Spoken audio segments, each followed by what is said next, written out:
সবাই আশা করি ভালো আছো, আর আমিও খুবই ভালো আছি।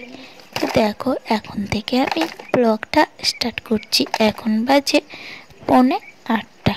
তো দেখো, সকাল সকাল 6টার সময় উঠে সোজা গেছি খালে মাছ ধরতে। আসলে খালে একটা ছোট্ট চৌকোতে না এতগুলো মাছ ছিল, খেয়াল করা হয়নি। তো পুকুরে কিছুটা ছেড়ে দিয়েছি, আর কিছুটাই যে ধরে নিয়ে এসেছি। তো যাই হোক, প্রচুর লেট হয়ে গেছে। 9টার ভিতরে আবার ছেলেকে স্কুলে দিতে হবে।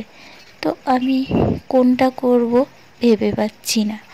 তো দেখো, আমি এই 1 ঘন্টার ভিতরে কি করে সব দিকে সামলাই। তো ফার্স্ট আমি উনুনটাকে লেপে নিলাম। তারপরে দেখো, সোজা এসে হাঁড়িটা মেজে নিয়ে এসে ভাতটা বসিয়ে দিলাম। আর বাসনগুলো কিন্তু ওখানেই রয়ে গেছে। আর এই দেখো, শ্বশুরমশাই রস পেড়ে নিয়ে এসেছে গাছ থেকে। তো এগুলোকে জ্বালাতে হবে। তো আগে ভাতটাকে আমি করে নেব, তারপরে এগুলোকে বসিয়ে দেব।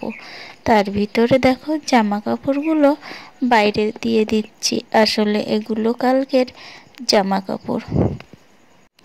যেহেতু সোনার স্কুল আছে 9টার সময়, গাড়ি চলে আসে, যার জন্য আমার এই 1 ঘন্টার ভিতরে সব কমপ্লিট করতে হবে।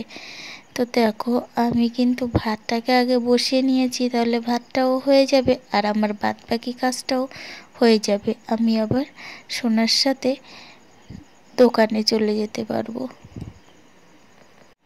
তো যাই হোক, দেখো জামা কাপড়গুলো কিন্তু আমার মেলা হয়ে গেছে। এখন আমি ঘর বাড়িটা ঝাঁটিয়ে পরিষ্কার করে নেব। আজকে ঘর বাড়ি ঝাঁটানোর আগেই পোজ দিয়ে নিয়েছি, কারণ ভাতটা বসিয়ে দিলে আমি বাদবাকি কাজটা করে নিতে পারবো। আবার দোকানে যেতে হবে, আর এভাবে যদি কাজ না করি তো অনেকটাই লেট হয়ে যাবে এক এক করে করতে হলে। তো এখন আমি উঠানটা খুব ভালো করেই পরিষ্কার করে নিচ্ছি।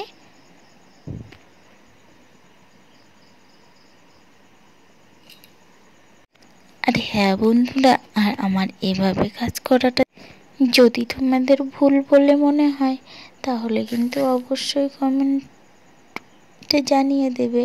আর কি বলো তো, এভাবে আমি কাজ না করলে ঘরে বাইরে কি করে সামলাবো বলো? ঘরের কাজ করে আবার যে দোকানে যেতে হবে, আবার দুপুরে এসে রান্না করতে হবে, তোমরা তো সবাই জানো। তো দেখো, এই সামনেটা এখন ঝাঁটিয়ে নিচ্ছি। তো দেখো, আমার সব কাজ হয়ে গেল মোটামুটি। এখন ভাতটাও ফুটে উঠেছে প্রায়। আর এই যে দেখো, উনানের জালটা আমি আবারও ঠেলে দিলাম, দিয়ে তারপরে এই যে বাসনগুলো মাজতে চলে আসলাম। তো এখন আমার বাসনগুলো মাজা কিন্তু কমপ্লিট হয়ে গেল। তো সোজা চলে আসলাম ভাতের ফ্যানটা ঝাড়তে। আর ওই যে সে রসগুলোকে কালকের কিছুটা রস রাত্রে নামিয়ে জ্বালানো হয়েছিল, তো সেগুলোকে একটা বাটিতে ঢেলে নিচ্ছি। আর ওই রসগুলো, কৌটার রসগুলোকে জ্বালাবো বলে আবারও কড়াইতে দিয়ে দিচ্ছি। আসলে একটা ফেনা ফেনা ভাব ওঠে, তো সেটাকে পরিষ্কার করতে হয়, জানোই তো সবাই। যারা রস জ্বালাও তারা তো সকলেই জানো, আর যারা জ্বালাও না তারাও কিন্তু দেখে নিও। তো যাই হোক, দেখো এখন আমি ভাতের ফ্যানটা এই যে ঝেড়ে দিচ্ছি।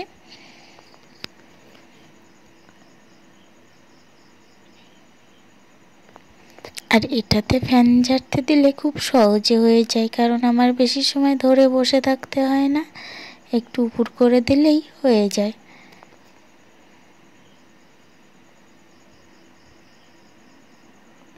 তো এখন কড়াইটা উনুনের উপরে বসিয়ে দিয়ে রসগুলোকে ছাঁকনির সাহায্যে ছেঁকে নেব।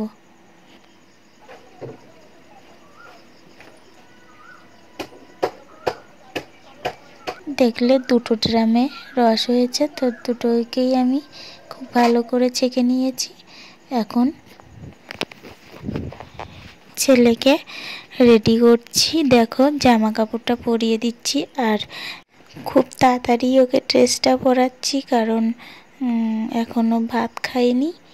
তো আমি ভাতটা আগে থেকেই বেড়ে রেখেছি, আর রাত্রে মাংস করেছিলাম, তো মাংস ছিল, ওর জন্য আলাদা করে করা ছিল। তো সেই মাংসটাকে ভাত দিয়ে খাইয়ে দেবো সকালে, যার জন্য ওই যে ভাতের উপরে দেখো মাংসটাকেও দিয়ে দিয়েছি।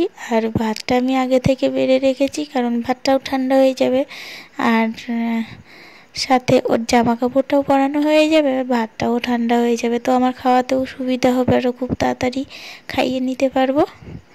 তো যাই হোক, ওর ড্রেস করাটা কমপ্লিট হয়ে গেল, এখন ওকে কটা খাইয়ে দেবো।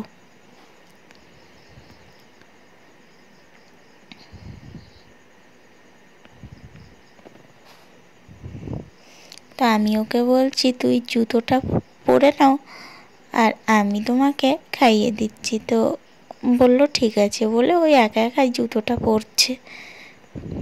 আর ওই যে পিছনে ওর বাবা বসে বসে না খালে খাবার দেবে, যার জন্য সে খাবারগুলো গুঁড়ো করছে।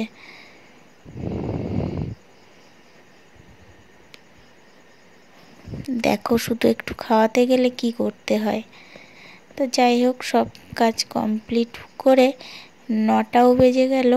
9টা বাজতে এখনও 10 মিনিট বাকি আছে। তো তার ভিতরে আমি সব কাজ কমপ্লিট করে নিয়েছি, নিয়েই যে দোকানে বেরিয়ে পড়লাম।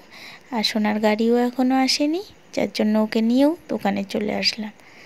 তো দেখো এই যে তারপরে দোকানে এসে দেখি কিছু জামা কাপড় এলোমেলো করা আছে। আসল কথা কি বলো তো, কালকে না বাড়ি যেতে 9:30 বেজে গেছিলো, বা সেখান থেকে বাড়ি এসে তো আবার রান্না করতে হয়েছে, যার জন্য একটু জামা কাপড়গুলো আমি না ভাঁজ করেই চলে গেছিলাম। তো দোকানে এসেই আগে জামা কাপড়গুলো চোখে পড়লো, তো এগুলোকেই আমি ভাঁজ করে নিচ্ছি।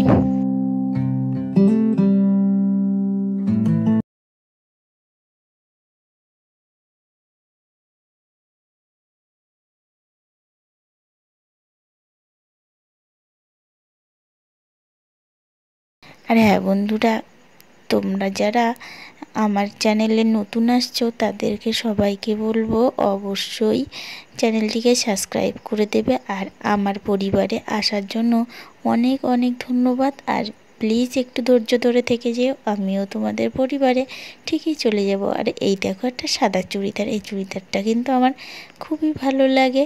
সব সময় দেখি যখনই কাউকে দেখাই তখনই বলি খুবই ভালো লাগে। সবগুলো বিক্রি হয়ে গেছে, মাত্র 2টো আছে। আর এই যে একটা কাকিমা এসছে শাড়ি দেখবে বলে, তো আমি বলছি তুমি একটু পিছন থেকে দেখো, যেটা পছন্দ হয় সেটাকেই রাখো, আর আমি এই জামা কাপড়গুলো ভাঁজ করতে থাকি। তো গ্রামের ব্যাপার বুঝতেই তো পারছো, কাকিমা পিছন থেকে দেখছে আর আমি আমার মতন ভাঁজ করে যাচ্ছি।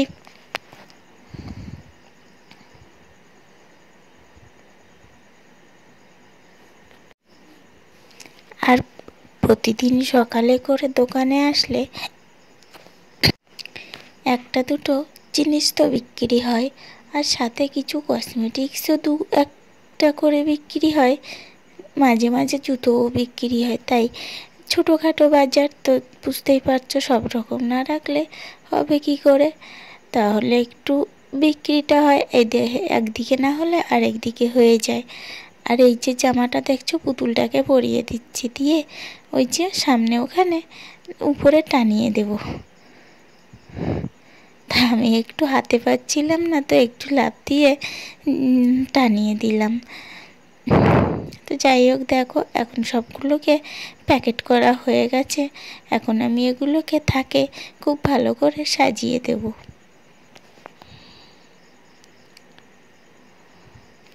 তো দেখো এখন কিন্তু বাড়ি চলে এসেছি। তো এখন আমি রান্না বান্না সেরে নেব। তো এখন রাখি, আবার বিকালে দেখা হবে। এখন আমি রান্না বান্নাগুলো সেরে নিয়ে, যেহেতু দেরি হয়ে গেছে, ভিডিও করতে গেলে আরও দেরি হয়ে যাবে, যার জন্য আমি রান্না বান্নাটা করে নেব, তারপরে তোমাদের সাথে আবার দেখা করব। রান্নাবান্নাটা করে নিই। তো রান্না বান্না করে খেয়ে দিয়ে রিটার্ন আবার দেখো এই যে বিকালে দোকানে চলে আসলাম। তো বাই, এখন চলি, এই পর্যন্তই আমার ব্লগটা।